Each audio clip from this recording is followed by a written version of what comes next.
नमस्कार दोस्तों, good morning. कैसे हैं आप सभी। मैं रामकृष्ण भीम सिंह छिंपा स्वागत करता हूं आप सभी का भविष्य द विज़न के इस ऑनलाइन प्लेटफार्म पर। यदि आप नए हैं तो आपसे रिक्वेस्ट है कि वीडियो को अपने दोस्तों के अंदर शेयर कर दीजिए और चैनल को सब्सक्राइब भी कर लीजिएगा। आज के इस सेशन के अंदर हम आरपीएससी द्वारा 15 अक्टूबर 2022 को आयोजित ग्रेड फर्स्ट ग्रुप बी के पेपर में इतिहास विषय से पूछे गए प्रश्न जो है उन्हें डिस्कस करने वाले हैं। तो आप सभी से एक बार फिर से रिक्वेस्ट है, वीडियो के लिंक को अपने फ्रेंड सर्कल के अंदर भी शेयर कर दीजिएगा और चैनल को सब्सक्राइब भी कर लीजिएगा। चलिए दोस्तों, आज का पहला प्रश्न है, मत्स्य संघ का राज प्रमुख बनाया गया। मत्स्य संघ का राज प्रमुख किसे बनाया गया? ऑप्शन है भरतपुर के शासक को, धौलपुर के शासक को, अलवर के शासक को और करौली के शासक को। तो दोस्तों इसका राइट आंसर रहेगा धौलपुर के शासक को। मत्स्य संघ का राज प्रमुख जो है वो राज प्रमुख बनाया गया था दोस्तों धौलपुर के शासक उदय भान सिंह को बनाया गया था। धौलपुर का शासक जो था उनका नाम था दोस्तों उदय भान सिंह, और उदय भान सिंह को एकीकरण के प्रथम चरण यानी मत्स्य संघ का राज प्रमुख बनाया गया था। हम मत्स्य संघ के बारे में कुछ बातें जो डिस्कस कर रहे हैं गौर करके सुनेंगे। देखिए दोस्तों, एकीकरण का पहला चरण जो है, इस पहले चरण का नाम था मत्स्य संघ और इसका उद्घाटन जो है 18 मार्च 1948 को हुआ था। और एकीकरण के पहले चरण के अंदर 4 रियासतें और एक ठिकाना शामिल किया गया था। एग्जाम में काफ़ी बार पूछा गया कि कौन कौन सी रियासतें एकीकरण के प्रथम चरण या मत्स्य संघ में शामिल थी। तो आप याद रखिएगा 4 रियासतें थी और एक ठिकाना था। 4 रियासतें कौन कौन सी? ए, बी, सी और डी। ए, बी, सी, डी यानी अलवर, भरतपुर, करौली और धौलपुर, ये 4 रियासतें थी और एक ठिकाना था नीमराना अलवर के अंदर पड़ता है दोस्तों। के.एम. मुंशी जो है कन्हैयालाल माणिक्यलाल मुंशी की सिफारिश पर पहले चरण का नाम जो था मत्स्य संघ नाम रखा गया था। यदि आपसे पूछा जाए कि प्रथम चरण का नाम मत्स्य संघ किसकी सिफारिश पर रखा गया, तो प्रथम चरण का मत्स्य संघ नाम जो था के.एम. मुंशी की सिफारिश पर रखा गया था। पहले चरण की राजधानी दोस्तों अलवर को बनाया गया। राज प्रमुख जो है उदय भान सिंह को बनाया गया। अभी मैं बता रहा था आपको उदय भान सिंह जो थे, ये उदय भान सिंह धौलपुर के शासक थे दोस्तों। तो धौलपुर के उदय भान सिंह को राज प्रमुख बनाया गया। उपराज प्रमुख की बात करें तो ध्यान से सुनेंगे। उपराज प्रमुख करौली के गणेश पाल देव को बनाया गया था। लेकिन अभी दोस्तों हाल ही में पीटीआई ग्रेड सेकंड 2023 के अंदर जो एग्ज़ाम हुआ था उस एग्ज़ाम के अंदर पूछा गया था मत्स्य संघ का उपराज प्रमुख किसे बनाया गया। ऑप्शन में गणेश पाल देव था ही नहीं, वहाँ पर दिया गया था तेज सिंह, और तेज सिंह को आंसर माना गया दोस्तों। तेज सिंह, अलवर के तेज सिंह को दिया गया था। और ये आरपी व्यास की किताब के अंदर लिखा हुआ है कि अलवर के तेज सिंह को एकीकरण के प्रथम चरण के अंदर जो है वो उपराज प्रमुख बनाया गया। यदि प्रधानमंत्री की बात करें तो शोभाराम कुमावत को एकीकरण के पहले चरण का प्रधानमंत्री बनाया गया। और युगल किशोर चतुर्वेदी, जिसे राजस्थान का जवाहरलाल कहा जाता है, वह गोपीलाल यादव जो है, इन्हें उप प्रधानमंत्री बनाया गया था।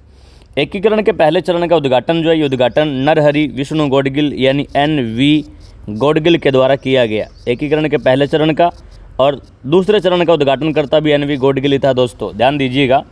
मत्स्य संघ के उद्घाटन की तिथि जो है 17 मार्च 1948 रखी गई थी, परंतु भरतपुर के शासक बृजेंद्र सिंह के छोटे भाई मान सिंह और किसान नेता देशराज द्वारा किसानों को मंत्रिमंडल में स्थान न देने के कारण इन्होंने इसे जाट विरोधी बताया और इसका विरोध किया। इस कारण मत्स्य संघ का उद्घाटन जो है 17 मार्च को न होकर के एक दिन बाद में यानी 18 मार्च को किया गया था। ध्यान दीजिए, ग्रेड फर्स्ट के अंदर संस्कृत शिक्षा विभाग के पेपर के अंदर पूछा गया कि देशराज का संबंध कहाँ से है।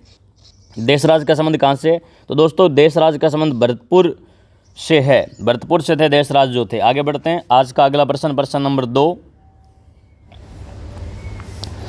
ग्रुप बी के अंदर दोस्तों एकीकरण से 2 प्रश्न पूछे गए हैं। दूसरा प्रश्न देखिए, वृहद राजस्थान 30 मार्च 1949 को जो गठित हुआ उसका मुख्यमंत्री किसे बनाया गया? वृहद राजस्थान यानी दोस्तों एकीकरण के चौथे चरण की बात की जा रही है। एकीकरण के चौथे चरण जो कि संपन्न हुआ था 30 मार्च 1949 को, और 30 मार्च को दोस्तों राजस्थान दिवस मनाया जाता है। 30 मार्च को मनाया जाता है राजस्थान दिवस। तो हमसे पूछा गया दोस्तों कि 30 मार्च 1949 को संपन्न एकीकरण के चौथे चरण यानी वृहद राजस्थान जो है, इस वृहद राजस्थान का मुख्यमंत्री किसे बनाया गया था? इसका राइट आंसर दोस्तों हीरालाल शास्त्री। हीरालाल शास्त्री को एकीकरण के चौथे चरण के अंदर जो है वो एकीकरण के चौथे चरण के अंदर मुख्यमंत्री बनाया गया था। ध्यान दीजिएगा, हम कुछ बातें एकीकरण के चौथे चरण के बारे में कर लेते हैं, ध्यान से सुने। एकीकरण का चौथा चरण जो है, जिसका नाम है वृहद राजस्थान, या इसको कहा जाता है दोस्तों, लिख सकते हैं वृहद भी लिख सकते हैं, वृहद राजस्थान भी लिख सकते हैं। ये 30 मार्च 1949 को संपन्न हुआ। इसमें रियासतें कौन कौन सी शामिल थी? जो एकीकरण का तीसरा चरण यानी संयुक्त राजस्थान था, तीसरा चरण जो था, उस तीसरे चरण के अंदर जयपुर, जोधपुर, जैसलमेर और बीकानेर 4 वृहद रियासतों को मिला करके एकीकरण के चौथे चरण का गठन किया गया। यानी संयुक्त राजस्थान एकीकरण का तीसरा चरण जो था, उस संयुक्त राजस्थान के अंदर दोस्तों जे और बी यानी जयपुर, जैसलमेर, जोधपुर और बीकानेर 4 रियासतों को मिलाकर के चौथे चरण का गठन किया गया था। राजधानी की बात करें तो राजधानी जयपुर को बनाया गया। पीछे की वीडियो के अंदर हम डिटेल से पढ़ करके आए हैं दोस्तों कि राजधानी को लेकर के विवाद हुआ, और राजधानी को लेकर के जोधपुर और जयपुर के बीच में विवाद हुआ था। इस विवाद को हल करने के लिए B.R. पटेल समिति का गठन किया गया। B.R. पटेल समिति का गठन किया गया, और B.R. पटेल समिति ने सिफारिश ये दी कि राजधानी जो है वो जयपुर को बनाया जाए। तो एकीकरण के चौथे चरण के अंदर जयपुर राजधानी B.R. पटेल समिति की सिफारिश पर बनी थी। इसके बाद में दोस्तों जैसे ही 7वें चरण के अंदर अजमेर मेरवाड़ा को सम्मिलित किया गया, तो अजमेर के शामिल होने के बाद में अजमेर और जयपुर के बीच में राजधानी को लेकर के विवाद हुआ, और इस विवाद को हल करने के लिए श्री P. सत्यनारायण राव समिति का गठन किया गया। और बाद में इस P. सत्यनारायण राव समिति ने सिफारिश की कि जयपुर को राजधानी बनाया जाए और अजमेर को राजस्व विभाग दिया गया था। तो ये राजधानी के विवाद को लेकर के बातें थी। यदि हम बात करें महाराज प्रमुख की, तो महाराज प्रमुख जो भोपाल सिंह को बनाया गया था। एकीकरण के समय एकमात्र अपाहिज व्यक्ति थे, इसलिए इनके लिए यानी मेवाड़ के महाराणा के लिए महाराज प्रमुख का पद जो आजीवन सुरक्षित रखा गया। चौथे चरण में राज प्रमुख मान सिंह द्वितीय को बनाया गया, जयपुर के राजा को आजीवन बनाया गया। उपराज प्रमुख भीम सिंह, प्रधानमंत्री हीरालाल शास्त्री और उद्घाटनकर्ता सरदार वल्लभ भाई पटेल। एग्जाम में सीधा पूछा जाता है एकीकरण के चौथे चरण वृहद राजस्थान का उद्घाटन किसने किया? तो इसका उद्घाटन जो था दोस्तों ये सरदार पटेल के द्वारा किया गया था। आगे बढ़ते हैं, अगला प्रश्न, प्रश्न नंबर 3, ध्यान से देखेंगे, काफ़ी अच्छा प्रश्न है। बीकानेर लोक परिषद की स्थापना 1936 में किस शहर में हुई थी?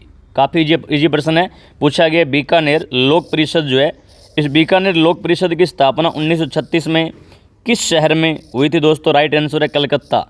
बीकानेर राज्य प्रजामंडल की स्थापना भी कलकत्ता के अंदर हुई थी। ध्यान से देखेंगे दोस्तों, बीकानेर राज्य प्रजामंडल की बात करें तो 4 अक्टूबर 1936 को मघाराम वैद्य की अध्यक्षता में श्री लक्ष्मण दास स्वामी द्वारा गठित बीकानेर प्रजामंडल जो था, इसकी स्थापना कलकत्ता में हुई थी। राजस्थान का एकमात्र प्रजामंडल जिसकी स्थापना राजस्थान से बाहर कलकत्ता में हुई, वो बीकानेर प्रजामंडल था। वैसे दोस्तों सिरोही प्रजामंडल जो है, सिरोही प्रजामंडल की स्थापना जो है वो बम्बई प्रांत में हुई थी, बम्बई प्रांत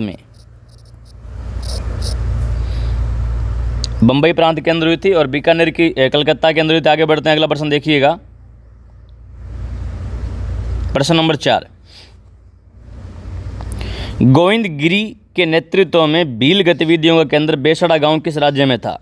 तो दोस्तों गोविंदगिरी के नेतृत्व में भील गतिविधियों के अंदर बेसड़ा गांव जो है, बेसड़ा गांव डूंगरपुर राज्य के अंदर था। ध्यान से देखिएगा, गुरु गोविंदगिरी को भीलों का प्रथम उद्धारक कहा जाता है। गुरु गोविंदगिरी का जन्म जो है 20 दिसंबर 1858 को बासिया गांव डूंगरपुर में एक बंजारा परिवार के अंदर हुआ था।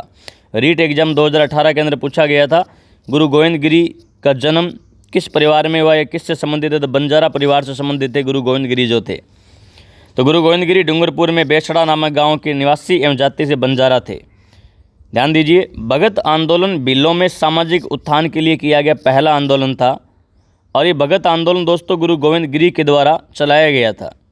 रूढ़िवादी विचारधाराओं को, अंधविश्वासों को दूर करने के लिए यानी भीलों में सामाजिक उत्थान के लिए गुरु गोविंदगिरी के द्वारा चलाया गया पहला आंदोलन जो था वो भगत आंदोलन था, और गुरु गोविंदगिरी को भीलों का प्रथम उद्धारक कहा जाता है। ध्यान दीजिएगा, 1181-82 ईस्वी के अंदर जब दयानंद सरस्वती उदयपुर आए थे तो गुरु गोविंदगिरी भी इनसे मिले थे, और इनसे प्रेरणा पाकर गुरु गोविंदगिरी ने आदिवासी सुधार एवं स्वदेशी आंदोलन शुरू किया था और कुरीतियों को दूर करने के लिए भगत आंदोलन चलाया था। खास बात ये, इस आंदोलन के दौरान 1883 ईस्वी के अंदर गोविंदगिरी ने सिरोही में संप सभा की स्थापना की थी, और इस संस्था के 10 नियम थे। संप राजस्थानी भाषा का शब्द है जिसका अर्थ होता है प्रेम, बंधुता, मेल मिलाप आदि। इस संप शब्द के अर्थ होते हैं दोस्तों। ध्यान दीजिएगा, गुरु गोविंद गिरी ने सम सभा का प्रथम अधिवेशन जो है 1903 ईस्वी के अंदर मानगढ़ की पहाड़ियाँ भूखिया गांव बांसवाड़ा के पास किया और प्रतिवर्ष यह अधिवेशन इसी पहाड़ी पर आश्विन शुक्ल पूर्णिमा को होने लगा। महिला सुपरवाइजर 2015 के एग्जाम के अंदर पूछा गया था दोस्तों कि संप सभा का पहला अधिवेशन जो था कब हुआ था, तो संप सभा का पहला अधिवेशन दोस्तों 1903 ईस्वी के अंदर संप सभा का पहला अधिवेशन हुआ था। आरटेड 2012 के अंदर पूछा गया, आरटेड 2012 के अंदर इतना सा ही पूछा गया था दोस्तों कि मानगढ़ धाम की पहाड़ियाँ कहाँ पर है, तो मानगढ़ धाम की पहाड़ियाँ जो है ये बांसवाड़ा के अंदर दोस्तों। ऐसा ही वार्षिक अधिवेशन जो है 17 नवंबर 1913 को मार्गशीर्ष शुक्ल पूर्णिमा को आयोजित हुआ और इस अधिवेशन पर मेवाड़ भील कोर के सैनिक जो थे उन्होंने गोलीबारी की, जिसमें लगभग 1500 भील मारे गए, 1500 भील मारे गए। और गोविंद गिरी को विशेष न्यायालय ने मौत की सज़ा सुनाई, लेकिन अहमदाबाद न्यायालय ने इनकी सज़ा को आजीवन कारावास में बदल दिया और ये सज़ा पुनः घट करके 10 वर्ष हो गई थी। और गोविंद गिरी की और बात करें तो गोविंद गिरी और उनकी पत्नी ने अपने जीवन का अंतिम समय जो है गुजरात के कंबोई नामक स्थान पर गुजारा था और यहीं पर इनकी मृत्यु हुई थी दोस्तों। आगे बढ़ते हैं, अगला प्रश्न, प्रश्न नंबर 5। प्रतिहार के संस्थापक हरिश्चंद्र की कौन सी राजधानी थी? प्रतिहार वंश के संस्थापक, यानी बात की जा रही गुर्जर प्रतिहार वंश की बात की जा रही है। गुर्जर प्रतिहार वंश के संस्थापक हरिश्चंद्र की राजधानी कौन सी थी दोस्तों? हरिश्चंद्र की राजधानी मंडोर थी। गुर्जर प्रतिहारों की प्रारंभिक राजधानी दोस्तों मंडोर थी और भीनमाल को नागबड़ प्रथम ने राजधानी बनाया था। भीनमाल जालोर के अंदर है, भीनमाल जालोर के अंदर है और इसको राजधानी नागबड़ प्रथम के द्वारा भीनमाल को राजधानी बनाया गया था। आगे बढ़ते हैं, अगला प्रश्न, प्रश्न नंबर 6। काफ़ी इजी प्रश्न है। वंश भास्कर के लेखक हैं, तो दोस्तों वंश भास्कर के लेखक जो है वो सूर्यमल मिश्रण हैं। सूर्यमल मिश्रण जो है, सूर्यमल मिश्रण ने वंश भास्कर और वीर सतसई नामक रचना लिखी है और सूर्यमल मिश्रण का जन्म बूंदी के अंदर हुआ था। इन्हें राजस्थान के राज्य कवि का दर्जा दिया गया, राज्य कवि है सूर्यमल मिश्रण जो है। खास बात यह कि वीर सतसई जो है, इस वीर सतसई के अंदर 1857 की क्रांति का वर्णन किया गया है। तो आपसे पूछ ले कि सूर्यमल मिश्रण की कौन सी पुस्तक के अंदर 1857 की क्रांति का वर्णन किया गया है, तो वीर सतसई के अंदर 1857 की क्रांति का वर्णन किया गया। आगे बढ़ते हैं, अगला प्रश्न, प्रश्न नंबर 7। राजस्थान के कुदरत सिंह किस हस्तकला से संबंधित है? तो दोस्तों राजस्थान के कुदरत सिंह की बात करें तो इनका संबंध मीनाकारी से है। आभूषणों पर रंग भरने की कला जो है दोस्तों, यदि मीनाकारी की बात करें तो मीनाकारी जो है, मीनाकारी ये आभूषणों पर रंग भरने की कला है। जयपुर में मीनाकारी कला मिर्जा राजा मान सिंह प्रथम के द्वारा लाहौर से लाई गई थी।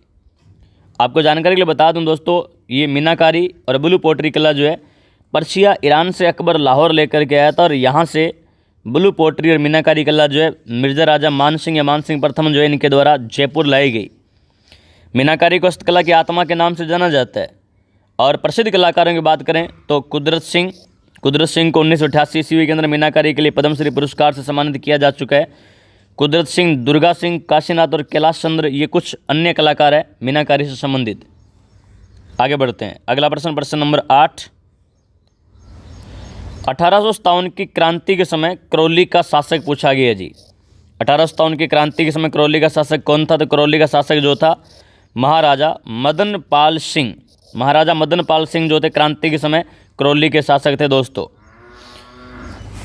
एग्जाम में कई बार सीधा जैसे अभी ये प्रश्न पूछा गया करौली का शासक कौन था, वैसे बहुत से रियासतों के राजा डायरेक्ट पूछे जाते हैं। तो हम यहाँ देख लेते हैं कि क्रांति के समय 1857 की जब क्रांति हुई थी, 1857 की क्रांति के समय किस रियासत का शासक कौन था?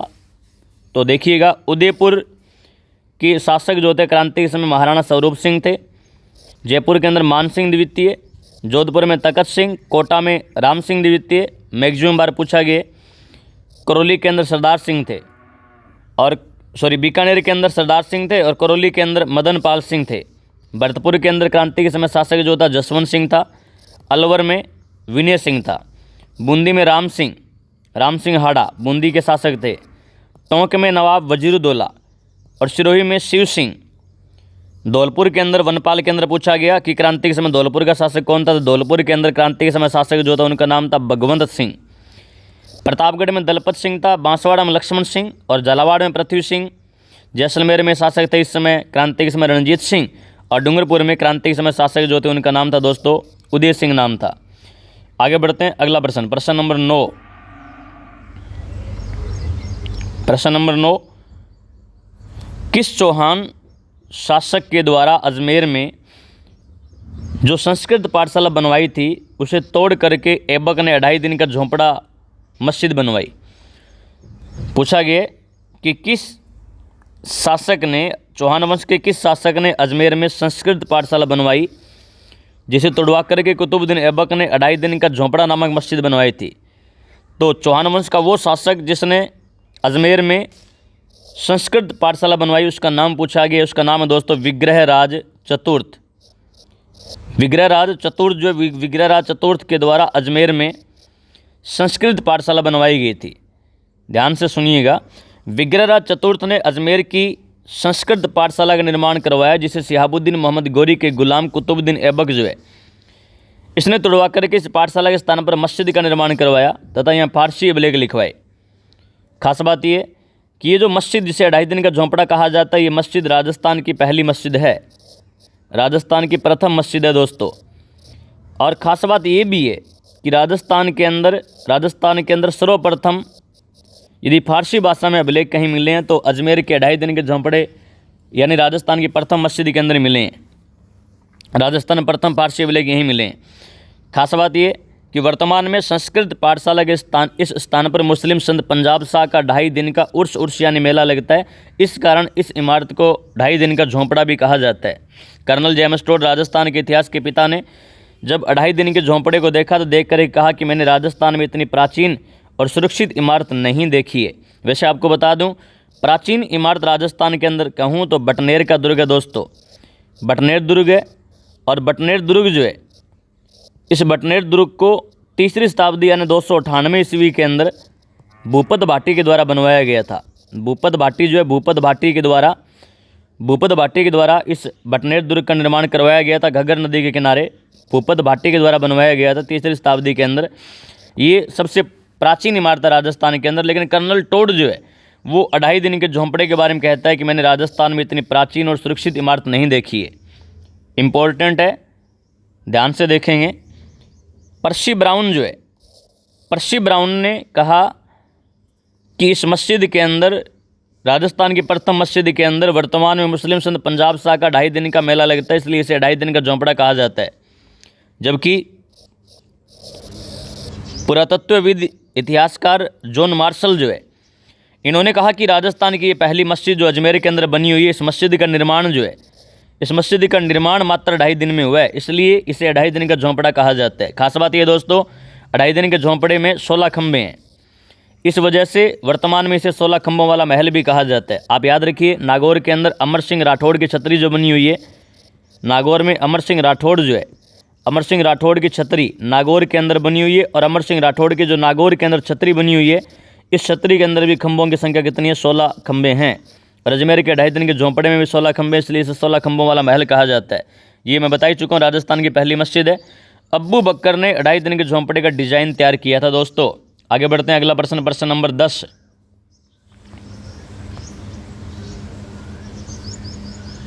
काफ़ी अच्छा प्रश्न है, ध्यान दीजिएगा। वर्ष 1961 से 1969 की अवधि के दौरान निम्न में से कौन सा पुरातत्ववेदा कालीबंगा के उत्खनन से संबंधित नहीं है? हमसे पूछा गया कि 1961 से 1969 ईस्वी के बीच में कालीबंगा का उत्खनन किया गया। 1952 ईस्वी के अंदर अमलानंद घोष के द्वारा इसकी खोज की गई थी। और बाद में 1961 से 69 ईस्वी के बीच में खुदाई की गई। और कौन सा पुरातत्ववेत्ता जो है वो कालीबंगा की खुदाई से संबंधित नहीं है? ऑप्शन है आर.सी. अग्रवाल, बी.बी. लाल, बी.के. थापर, एम.डी. खरे। तो दोस्तों राइट आंसर रहेगा आर.सी. अग्रवाल। आर.सी. अग्रवाल का संबंध जो है कालीबंगा के उत्खनन से संबंधित पुरातत्ववेत्ता के रूप में नहीं है। हम कालीबंगा से संबंधित कुछ इंपॉर्टेंट बातें भी कर लेते हैं दोस्तों। कालीबंगा सभ्यता स्थिति की बात करें तो कालीबंगा सभ्यता जो है, कालीबंगा सभ्यता घग्गर नदी के किनारे हनुमानगढ़ जिले में है। और राजस्थान में सिंधु सभ्यता का एकमात्र नगर जो है वो कालीबंगा है दोस्तों।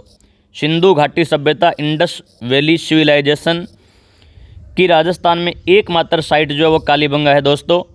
और कालीबंगा स्थल की ओर ध्यान सबसे पहले R.L. स्टाइन ने दिया था। इन्होंने आकर्षित किया था ध्यान कालीबंगा की ओर।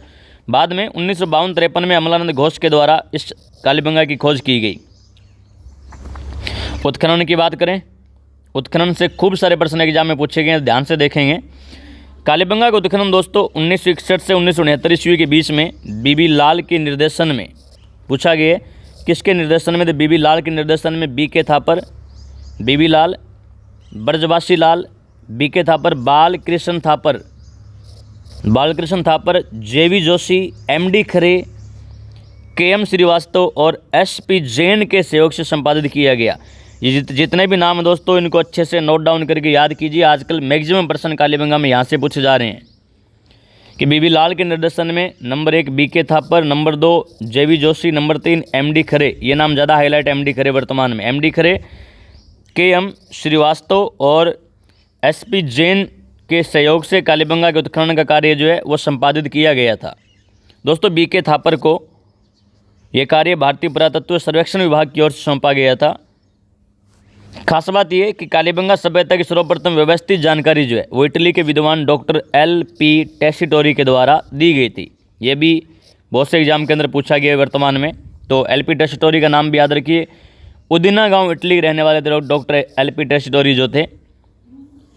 उपनाम ग्रेड सेकंड के अंदर, RPSC ग्रेड सेकंड के अंदर 2014 के पेपर के अंदर पूछा गया था कि कालीबंगा को सिंधु घाटी सभ्यता की तीसरी राजधानी किसने कहा था? तो तीसरी राजधानी दोस्तों दशरथ शर्मा के द्वारा कहा गया था। कुछ किताबें राय बहादुर दयाराम साहनी का नाम लिखती है, जो कि गलत है। आप दशरथ शर्मा का नाम याद रखिए। दशरथ शर्मा के द्वारा कालीबंगा को सिंधु घाटी सभ्यता की तीसरी राजधानी कहा गया था। महत्वपूर्ण तथ्यों के बारे में देखिएगा। यहाँ से उत्खनन में हड़प्पाकालीन संस्कृति के 5 स्तर मिले हैं। RPSC grade first group C के एग्जाम के अंदर कितने स्तर है ये पूछा गया है। तो कालीबंगा के 5 स्तर मिले हैं दोस्तों। और ये जो 5 स्तर मिले हैं, इनमें नीचे वाले जो 2 स्तर है दोस्तों, इन 2 की बात करें यदि हम, तो नीचे वाले 2 स्तर जो है, ये नीचे वाले 2 स्तर दोस्तों प्राक हड़प्पाकालीन है, यानी हड़प्पा से भी पहले के हैं। कालीबंगा से प्राक हड़प्पाकालीन, उत्तर हड़प्पाकालीन यानी हड़प्पा से पहले के, हड़प्पा के टाइम के और हड़प्पा सभ्यता के बाद के अवशेष भी मिले हैं। कालीबंगा के मकान जो थे कच्ची ईंटों के बने हुए थे, यानी कालीबंगा सभ्यता जो दीनहीन सभ्यता थी, दीनहीन गरीब बस्ती, दीनहीन सभ्यता अगर आपसे पूछे तो कालीबंगा सभ्यता का माना जाता है। खास बात ये दोस्तों, सिंधु घाटी सभ्यता की सबसे प्रमुख व्यवस्था वहाँ की जल निकासी प्रणाली थी। लेकिन कालीबंगा जो सिंधु घाटी सभ्यता का स्थान है राजस्थान में, यहाँ जल निकासी प्रणाली के प्रमाण जो है अस्पष्ट मिले हैं। यहाँ लकड़ी की नाली मिली है दोस्तों, लकड़ी की नालियाँ मिली है कालीबंगा से लकड़ी की नालियाँ मिली है दोस्तों। और विश्व में दोहरे जोते हुए खेत के प्रमाण एकमात्र कालीबंगा से मिले हैं। कुछ और देखिएगा, प्रत्येक घर से कुआं मिला है, ऊँट की अस्थियाँ मिली है, शल्य क्रिया का प्रमाण मिला है, एक बच्चे की खोपड़ी मिली है जिसमें 6 छेद मिले हैं दोस्तों, कमरे में चित्रित टाइल मिली है, अलंकृत ईंटें मिली है, अलंकृत ईंटें चित्रित टाइल जो है कालीबंगा से मिली है, युगल समाधियाँ मिली है जो कि सती प्रथा की ओर इशारा कर रही है, लकड़ी की नालियाँ मिली है, अग्निकुंड आदि मिले हैं कालीबंगा से। देखिए मकान कच्ची ईंटों के थे, इसलिए कह सकते हैं कि भूकंप सबसे पहले भूकंप के साक्ष्य देखने को मिलेंगे तो कालीबंगा से मिलेंगे। कालीबंगा में मेसोपोटामिया के बेलनाकार मोहर मिली है। और मातर देवी की मूर्ति दोस्तों मोहनजोदड़ो कालीबंगा से नहीं मिली। सिंधु सभ्यता का एकमात्र स्थान जहाँ से दोनों दुर्ग टीले मिले हैं, यानी पश्चिमी टीला और पूर्वी टीला जो है, ये दोनों के दोनों टीले जो थे दोनों के दोनों दुर्गीकृत थे। तो कालीबंगा का एकमात्र स्थान जहाँ 2 दुर्ग टीले मिले वो कालीबंगा है। सिंधु घाटी सभ्यता का एकमात्र स्थान जहाँ 2 दुर्ग टीले मिले हैं वो कालीबंगा है दोस्तों। काफ़ी अच्छा प्रश्न है अगला, निम्नलिखित में से कौन सा एक विश्व धरोहर स्थल नहीं है? तो दोस्तों 4 ऑप्शन दिए गए, गागरोन का किला, जयपुर शहर का परकोटा, कुंभलगढ़, हल्दी घाटी। राइट आंसर रहेगा हल्दी घाटी जो है ये विश्व धरोहर स्थल नहीं है। ध्यान से देखिएगा, राजस्थान में यूनेस्को की विश्व धरोहर सूची में कुल 9 जगह जो है वो शामिल है। 9 साइट है यूनेस्को की विश्व धरोहर सूची में शामिल। कौन कौन सी? एक जयपुर शहर का परकोटा, जयपुर का जंतर मंतर, केवलादेव राष्ट्रीय उद्यान, नंबर 1 जयपुर शहर का परकोटा, नंबर 2 जंतर मंतर सौर वेधशाला, नंबर 3 केवलादेव राष्ट्रीय उद्यान और राजस्थान के 6 किले। ऐसे 9 स्थान जो है विश्व धरोहर सूची, यूनेस्को की विश्व धरोहर सूची के अंदर शामिल है दोस्तों। केवलादेव राष्ट्रीय उद्यान 1985 में शामिल किया गया यूनेस्को की विश्व धरोहर सूची में। जंतर मंतर को 2010 में शामिल किया गया और ये जो 6 किले जो है ये 2013 के अंदर शामिल किए गए थे। इनका शॉर्टकट है दोस्तों चीकू गाजर आम। चीकू गाजर आम किलों का शॉर्टकट है चीकू गाजर आम। देख लीजिएगा, चित्तौड़ का किला, चित्तौड़ का किला, कुंभलगढ़, कुंभलगढ़ का किला, गागरोन का किला, जैसलमेर का किला, रणथंभौर दुर्ग और आमेर का किला। ये 6 पहाड़ी किले जो हैं दोस्तों ये यूनेस्को की विश्व धरोहर सूची के अंदर शामिल है। और 2019 के अंदर जयपुर शहर के परकोटे को भी विश्व धरोहर सूची के अंदर शामिल किया गया। ध्यान दीजिएगा, राजस्थान से केवलादेव राष्ट्रीय उद्यान सबसे पुराना और जयपुर शहर का परकोटा सबसे नई साइट है जो यूनेस्को की विश्व धरोहर सूची में शामिल है। केवलादेव को 1985 के अंदर शामिल किया गया और जयपुर शहर के परकोटे के 2019 के अंदर शामिल किया गया था दोस्तों। ध्यान दीजिएगा, यूनेस्को का अर्थ है संयुक्त राष्ट्र शैक्षिक, वैज्ञानिक और सांस्कृतिक संगठन। यूनेस्को संयुक्त राष्ट्र संघ की एक विशेष एजेंसी है और यूनेस्को का मुख्यालय पेरिस में, फ्रांस में पेरिस के अंदर दोस्तों। और पेरिस जो है ये सीन नदी के किनारे है। वर्तमान में भारत में 40 विश्व धरोहर स्थल है। 2021 में गुजरात स्थित सिंधु घाटी सभ्यता के प्रसिद्ध स्थल धोलावीरा को भारत का 40वां विश्व धरोहर स्थल घोषित किया गया है। तो वर्तमान में 40 स्थान जो भारत से वो और राजस्थान से 9 स्थान जो है विश्व धरोहर सूची, यूनेस्को की विश्व धरोहर सूची के अंदर शामिल की गई है। आगे बढ़ते हैं अगला प्रश्न, प्रश्न नंबर 12। दोस्तों ये जो प्रश्न पेपर हल कर रहे हैं ग्रेड फर्स्ट के, इनको आप अच्छे से याद कीजिए। मैक्सिमम प्रश्न जो है 2011 से लेकर के 2022 तक जो पेपर हुए इन्हीं में से आपको एग्जाम में देखने को मिलेंगे। तो प्रश्न नंबर 12 देखिएगा, विवेकानंद ने शिकागो में विश्व धर्म संसद में कब भाग लिया था? तो दोस्तों स्वामी विवेकानंद ने शिकागो में विश्व धर्म संसद के अंदर सितंबर 1893 के अंदर भाग लिया था। चलिए हम व्याख्या भी इसके देख लेते हैं। स्वामी विवेकानंद का जन्म कलकत्ता में 12 जनवरी 1863 को हुआ था। बचपन का नाम था नरेंद्र दत्त या नरेंद्र नाथ इन्हें कहा जाता था। इनके गुरु का नाम था रामकृष्ण परमहंस। खेतड़ी महाराजा अजीत सिंह ने इन्हें अपने दरबार में, यानी स्वामी विवेकानंद को अपने दरबार में सम्मानित किया था और इनके निवास हेतु प्रसिद्ध खेतड़ी महल में प्रबंधन किया था। दोस्तों अजीत सिंह ने ही इन्हें विवेकानंद नाम दिया था और इनकी शिकागो अमेरिका यात्रा का प्रबंधन किया था। खेतड़ी को स्वामी विवेकानंद ने अपना दूसरा घर कहा है। स्वामी विवेकानंद को शिकागो जाने के लिए खेतड़ी महाराजा अजीत सिंह, मुंशी जमनालाल ने ओरिएंट कंपनी के जहाज पेन्यूसुना की टिकट ला करके दी थी। तो जहाज का नाम भी याद रखिएगा, ओरिएंट कंपनी का जहाज था पेन्यूसुना। ओरिएंट कंपनी के जहाज पेन्यूसुना की टिकट ला करके दी थी खेतड़ी महाराजा अजीत सिंह और मुंशी जमनालाल ने। इम्पोर्टेंट है 11 सितंबर 1893 को, यही हमसे पूछा गया था, 11 सितंबर 1893 को स्वामी विवेकानंद ने शिकागो विश्व धर्म सम्मेलन में अपने विचार रखे थे और अमेरिका निवासी रोम्या रोला ने इनके भाषण के संबंध में कहा था कि संसार का कोई भी धर्म मनुष्यता की गरिमा को इतने ऊंचे स्तर में सामने नहीं लाता जितना कि हिंदू धर्म लेकर के आता है। और न्यूयॉर्क हेराल्ड ने इनको सुनने के बाद में कहा, इनको सुनने के बाद में हमें लगता है कि भारत जैसे ज्ञान संपन्न देश में अपने धर्म प्रचारक भेजना कितना मूर्खतापूर्ण कार्य है। स्वामी जी ने 1896 में न्यूयॉर्क अमेरिका में वेदांत सभाओं की स्थापना की। इम्पोर्टेंट है, स्वामी विवेकानंद ने न्यूयॉर्क अमेरिका में वेदांत सभाओं की स्थापना कब की? 1896 ईस्वी के अंदर की थी। और 97 में अमेरिका से वापस आकर के वेलूर कलकत्ता में रामकृष्ण मिशन की स्थापना की थी, कलकत्ता में 1897 ईस्वी के अंदर। सिस्टर निवेदिता मार्गरेट नोबेल को उन्होंने अपने धर्म बहन बनाई थी। और सुभाष चंद्र बोस ने स्वामी विवेकानंद को आधुनिक आंदोलन का आध्यात्मिक पिता कहा है। दोस्तों इम्पोर्टेंट है, 1899 में विवेकानंद दूसरी बार अमेरिका गए थे और 1900 ईस्वी में पेरिस में, फ्रांस यानी पेरिस में धर्मों के इतिहास के सम्मेलन में भी भाग लिया था। और 1901 में वापस भारत आए थे। कुछ स्टेटमेंट स्वामी विवेकानंद के याद रखिएगा। नंबर 1, धर्म मनुष्य के भीतर निहित देवत्व का विकास है। धर्म न तो पुस्तकों में है और न धार्मिक सिद्धांतों में है। नंबर 2, जब तक देश में लाखों लोग भूखे तथा अज्ञानी हैं, मैं ऐसे प्रत्येक व्यक्ति को देशद्रोही समझूंगा जिन्होंने उसकी मेहनत की कमाई से शिक्षा ग्रहण की पर उनकी परवाह नहीं करते। नंबर 3, मेरे बंधुओं, ये मत भूलो, निचले वर्ग के लोग, गरीब, अशिक्षित, मोची तथा सफाई करने वाले तुम्हारे ही हार्ड मांस है, तुम्हारे भाई है, बांधव है। ये स्टेटमेंट जो है स्वामी विवेकानंद के। दोस्तों आगे बढ़ते हैं। अगला प्रश्न, प्रश्न नंबर 13, निम्नलिखित में से किसे उदारवादी नेता नहीं कहा जाता?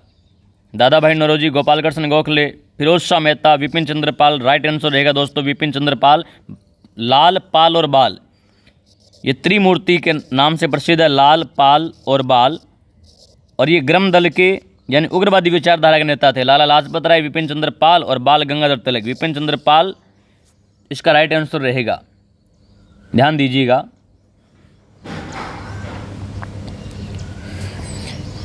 कांग्रेस की स्थापना से लेकर के 1905 ईस्वी तक यानी 1885 से 1905 ईस्वी तक का युग जो था उसे उदारवादी युग कहा जाता है, क्योंकि इस समय भारतीय राष्ट्रीय कांग्रेस पर उदारवादी कहे जाने वाले नेताओं का वर्चस्व था। इन्हें उदारवादी या नरमपंथी इसलिए कहा जाता था क्योंकि इनका लक्ष्य ब्रिटिश सरकार के प्रति निष्ठा व्यक्त करना था तथा अपनी मांगों को प्रतिवेदनों, भाषणों, लेखों के माध्यम से सरकार के सम्मुख प्रस्तुत करना इनका उद्देश्य था। इन्हें ब्रिटिश सरकार की न्यायप्रियता पर पूरा विश्वास था। यानी ये जो इस टाइम ये 20 वर्ष के दौरान 1885 से 1905 के बीच में जितने भी कांग्रेसी नेता जिनका प्रभाव कांग्रेस पर रहा था उन्हें उदारवादी इसलिए कहा जाता है क्योंकि वो हिंसा नहीं चाहते थे और ब्रिटिश सरकार के प्रति वफादार थे। ब्रिटिश सरकार की न्यायप्रियता में इन्हें पूरा विश्वास था और ये अपनी बातें जो है कहते ये अपनी बातें जो है ये मनवाना कैसे चाहते थे? ये चाहते थे कि प्रतिवेदनों से, भाषणों से, लेखों के माध्यम से जितने भी हमारी समस्याएं सरकार के सम्मुख रखेंगे और सरकार जो है हमारी समस्याएं दूर करेगी, इनका मानना था ये। उदारवादी नेताओं के बारे में देखें तो प्रमुख उदारवादी नेता दादा भाई नौरोजी, सुरेंद्रनाथ बनर्जी, गोपाल कृष्ण गोखले, फिरोज शाह मेहता, मदन मोहन मालवीय, दीन शाह वाचा, आनंद मोहन बोस और रमेश चंद्र दत्त, ये प्रमुख उदारवादी नेता थे। उदारवादी नेता जो थे संवैधानिक तरीकों से भारत को स्वतंत्रता दिलाना चाहते थे। उदारवादियों की सफलता की बात करें तो 1886 ईस्वी में लोक सेवा आयोग की स्थापना और भारत और इंग्लैंड में एक साथ परीक्षा कराने पर सहमति। भारतीय व्यय की समीक्षा हेतु वेलबाई आयोग की स्थापना और 1892 के भारत परिषद अधिनियम का पारित होना इनकी प्रमुख सफलता मानी जा सकती है। आंदोलन के प्रथम चरण में राष्ट्रवादी नेता दादा भाई नौरोजी द्वारा धन निष्कासन सिद्धांत और रमेश चंद्र दत्त द्वारा लिखी गई भारतीय आर्थिक इतिहास पर पहली पुस्तक के कारण इस युग को आर्थिक राष्ट्रवादी युग के नाम से भी जाना जाता है। और इसके बाद में दोस्तों 1905 से लेकर के 1919 ईस्वी तक का टाइम जो था उसे उग्रवादी युग कहा जाता है। और उग्रवादी युग के प्रमुख नेताओं का नाम याद रखिए, बाल गंगाधर तिलक महाराष्ट्र से, अरविंद घोष, विपिन चंद्र पाल बंगाल से, लाला लाजपत राय पंजाब से। तो तीन तो यही हो गए, लाल पाल और बाल, और एक ही मेन नाम है अरविंद घोष, आप याद रखिएगा। आगे बढ़ते हैं, अगला प्रश्न। पिछले हजारों वर्षों में भारत में तानसेन जैसा संगीतज्ञ पैदा नहीं हुआ, ये किसने कहा है? पिछले हजारों वर्षों में तानसेन जैसा संगीतज्ञ पैदा नहीं हुआ, ये अबुल फजल के द्वारा कहा गया था दोस्तों। तो ये स्टेटमेंट जो है अबुल फजल का है। और तानसेन यहाँ होगा तानसेन जो है तानसेन का मूल नाम दोस्तों रामतनु पांडे था। अबुल फजल ने अकबर के दरबार में 36 गायकों संगीतकारों का उल्लेख किए और अकबर के दरबार में तानसेन और बाज बहादुर प्रसिद्ध संगीतकार थे। तानसेन और बाज बहादुर ये दो प्रसिद्ध संगीतकार थे दोस्तों। तानसेन ग्वालियर का था जिसे अकबर ने रीवा के राजा रामचंद्र से प्राप्त किया था। रीवा के राजा रामचंद्र से रामतनु पांडे यानी तानसेन को अकबर ने प्राप्त किया था। अकबर ने इसे कंठाभरण वाणी विलास की उपाधि प्रदान की थी। तानसेन की संगीत शिक्षा ग्वालियर के मानसिंह तोमर के संगीत विद्यालय में हुई थी और इसने अकबर के दरबार में संगीत की दीपक राग का विकास किया था। तानसेन को रुद्र वीणा यंत्र की खोज का श्रेय दिया जाता है। रुद्र वीणा यंत्र की खोज का श्रेय मियाँ की टोडी, मियाँ की मल्हार, मियाँ की सारंग, दरबारी कान्हरा जैसी रागों का आविष्कार जो था तानसेन के द्वारा किया गया था। इंपॉर्टेंट है, अबुल फजल के अनुसार बाज बहादुर जो मालवा का शासक था, इसने अपने समय में संगीत विद्या में हिंदी गीतों में ये अपने समय में सर्वश्रेष्ठ व्यक्ति था। अबुल फजल कहता है कि अपने समय में बाज बहादुर मालवा का शासक बाज बहादुर जो है संगीत विद्या एवं हिंदी गीतों में सर्वश्रेष्ठ व्यक्ति था। आगे बढ़ते हैं, प्रश्न नंबर 15। हिंद स्वराज के लेखक है, काफ़ी ईजी है दोस्तों। हिंद स्वराज के लेखक जो है वो लेखक है महात्मा गांधी। हम महात्मा गांधी के बारे में कुछ बातें डिस्कस कर लेते हैं। गांधी जी ने अपने जीवन काल में 35,000 से भी ज़्यादा चिट्ठियां लिखी थी, इसलिए इन्हें मैन ऑफ लेटर्स के नाम से भी जाना जाता है। यदि पुस्तकों की बात करें तो India of my dream, Gandhi ji की पुस्तक है इंडिया ऑफ माई ड्रीम, सत्य के साथ मेरे प्रयोग, ये गुजराती भाषा के अंदर लिखी गई थी। हिंद स्वराज 1909 ईस्वी के अंदर दक्षिणी अफ्रीका से महात्मा गांधी को जहाज़ के द्वारा इंग्लैंड जाने का मौका मिला और इस दौरान इन्होंने हिंद स्वराज नामक पुस्तक लिखी थी। सुनो विद्यार्थियों, अन्ना शक्ति योग, सप्त महाव्रत और लंदन गाइड, ये पुस्तकें महात्मा गांधी की है। ध्यान दीजिएगा, Gandhi the years that changed the world, 1914 से 1948, यानी वो समय जो गांधी जी के द्वारा चेंज किया गया वो 1914 से 1948 है। और ये पुस्तक जो है गुहा रामचंद्र की PTI 2018 के अंदर पूछी गई है। गांधी जी को सर्वोदय की प्रेरणा रस्किन की पुस्तक अनटू द लास्ट से मिली है और सत्याग्रह की प्रेरणा जो है वो हेनरी डेविड थोरो के निबंध सिविल डिसओबीडियंस से मिली है। गांधी जी ने रस्किन बॉन्ड की पुस्तक अनटू द लास्ट का गुजराती भाषा में सर्वोदय नाम से अनुवाद किया था। समाचार पत्र भी देख लेते हैं, इंडियन ओपिनियन, गांधी जी ने इस समाचार पत्र का प्रकाशन दक्षिण अफ्रीका में किया था और इसके संपादक जो थे मनसुख लाल थे दोस्तों। यंग इंडिया, हरिजन सेवक, हरिजन बंधु और द ग्रीन पैम्पलेट, ये सब महात्मा गांधी के समाचार पत्र थे दोस्तों। आगे बढ़ते हैं, आज का लास्ट प्रश्न नंबर 16, काफ़ी अच्छा प्रश्न है। निम्न इमारतों में से मुगल बादशाह बाबर द्वारा निर्मित इमारत है। देखिए ग्रुप बी के पेपर के अंदर मुगल काल की स्थापत्य कला वगैरह जो है यहाँ से 2 प्रश्न पूछे गए हैं। अच्छे से इस टॉपिक को आप याद कर लीजिएगा। कौन सी इमारत जो है उसका संबंध मुगल बादशाह बाबर से नहीं है। 4 इमारत दी गई दोस्तों, काबुली बाग, निम्न में से मुगल बादशाह बाबर द्वारा निर्मित इमारतें कौन सी है पूछा गया है। काबुली बाग मस्जिद, पंचमहल, जामा मस्जिद और जामा मस्जिद, एक संभल और एक हिसार। तो बाबर के द्वारा कौन से निर्मित है? एक तो ये काबुली बाग मस्जिद बाबर ने बनवाई थी और दोस्तों जामा मस्जिद संभल की ये भी बाबर ने बनवाई थी। इस हिसाब से इसका राइट आंसर हो जाएगा दोस्तों ऑप्शन बी राइट आंसर रहेगा। ध्यान दीजिएगा, बाबर के द्वारा बनाई गई इमारतों की यदि हम बात करें तो दोस्तों बाबर ने काबुली बाग मस्जिद पानीपत के अंदर बनवाई थी, रुहेलखंड यूपी में संभल की जामा मस्जिद बनवाई थी और आगरा में ज्यामिति विधि का प्रयोग करके बाबर ने आराम बाग बनवाया था। आराम बाग को नूर अफगान या नूर ए अफगान, आराम बाग को नूर ए अफगान कह दीजिए, नूर अफगान कह दीजिए, ये की बात है, नूर ए अफगान। बिहस्त भी कहा जाता है और इसे आराम बाग को राम बाग भी कहा जाता है। ये बाबर के द्वारा आगरा में बनवाया गया। बाबर का सेनापति था मीर बांकी ने अयोध्या यूपी में सरयू नदी के किनारे बाबरी मस्जिद का निर्माण करवाया था। और धौलपुर में कमल के फूल का बाग का संबंध भी बाबर से है। कमल के फूल के बाग को नीलोफर बाग के नाम से जाना जाता है। दोस्तों बाबर की आत्मकथा तुजु के बाबरी के अंदर कमल के फूल के बाग का वर्णन भी किया गया है। बाबर ने आगरा के पुराने किले में एक मस्जिद भी बनवाई थी। बाबर के मकबरे की बात करें दोस्तों तो पहले आराम बाग में और बाद में इनकी अस्थियों को यहाँ से निकाल करके इन्हें आराम बाग में दफनाया गया पहले, बाद में ये अस्थियाँ जो है काबुल ले जा करके माइयों के द्वारा काबुल दफनाई गई। तो मकबरा आराम बाग और काबुल में बना हुआ है। बाबर ने कस्तुनतुनिया से अल्बानिया के प्रसिद्ध भवन निर्माता सिनान के शिष्यों को बुलाया था दोस्तों। ध्यान दीजिएगा, फतेहपुर सीकरी की जामा मस्जिद जो है ये अकबर ने बनवाई थी। दिल्ली की जामा मस्जिद शाहजहाँ ने बनवाई थी। आगरा की जामा मस्जिद जो है शाहजहाँ की पुत्री जहाँ आरा ने बनवाई थी। और फतेहाबाद हिसार की मस्जिद जो है ईरानी शैली में बनी हुई हुमायूं द्वारा निर्मित है। अकबरकालीन इमारतों के बारे में देखें तो पंचमहल पिरामिड आकार का है दोस्तों, बौद्ध शैली में बना हुआ है, 5 मंजिला है। पंचमहल 5 मंजिला है। हवा महल जैसा, नालंदा के बौद्ध विहारों जैसा दिखाई देता है। और सबसे नीचे की मंजिल में 48 स्तंभ, सबसे ऊपर की मंजिल में मात्र 4 स्तंभ है। 5वीं मंजिल पर बना गुंबद इस्लामी कला का प्रतीक है। पंचमहल के बारे में जानकारी थी। तुर्की सुल्ताना ग्रेड 1 ग्रुप ए 2022 के पेपर में पूछा गया दोस्तों। तुर्की सुल्ताना का महल यानी कोठी जो है ये 1 मंजिली इमारत है इसका निर्माण पंजाब के कारीगरों ने किया था और पर्सी ब्राउन ने इसे मुगल स्थापत्य कला का मोती या रत्न कहा है। पूछा गया कि पर्सी ब्राउन ने किस इमारत को मुगल स्थापत्य कला का मोती कहा है, तो तुर्की सुल्ताना का महल या तुर्की सुल्ताना की कोठी को पर्सी ब्राउन ने मुगल स्थापत्य कला रत्न या मोती कहा है। तो आज के पेपर में 16 प्रश्न हमने डिस्कस किए हैं, ग्रुप बी ग्रेड फर्स्ट के पेपर में पूछे गए थे। एक बार फिर से आपसे रिक्वेस्ट है कि वीडियो के लिंक को अपने फ्रेंड सर्कल के अंदर शेयर जरूर कर दीजिए दोस्तों, और यदि आप नए हैं तो हमारे चैनल को सब्सक्राइब भी कर लीजिएगा। मिलते हैं अगली क्लास में, तब तक के लिए जय हिंद, जय भारत। पढ़ते रहिए, मस्त रहिए, धन्यवाद।